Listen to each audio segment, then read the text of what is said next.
యోబు యొక్క జీవితాన్ని మనం గమనించినప్పుడు తన పూర్వం కలిగిన దానికంటే ఏం చేశాడు, 2 పాల ఆశీర్వాద ప్రభు నింపాడంట.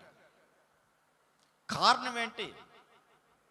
అతను 2 పాల ఆశీర్వాదం నింపడానికి కారణం ఏంటి? పోగొట్టుకో ప్రవర్తన ఎలా ఉందో, తన భక్తి ఎలా ఉందో, తన యథార్థ జీవితం ఎలా ఉందో, అవన్నీ ఏం చేశాడు యోబు? కాపాడుకుంటూ వచ్చాడు. అంటే అతని యొక్క ప్రవర్తనలో కానీ, అతని యొక్క ఆలోచనలో కానీ, అతని తలంపులు ఏ మార్పు రాలేదు. వచ్చిన మార్పు ఏంటి? సమస్తాన్ని కోల్పోయాడు, పోగొట్టుకున్నాడు, అనారోగ్యం పాలైపోయాడు.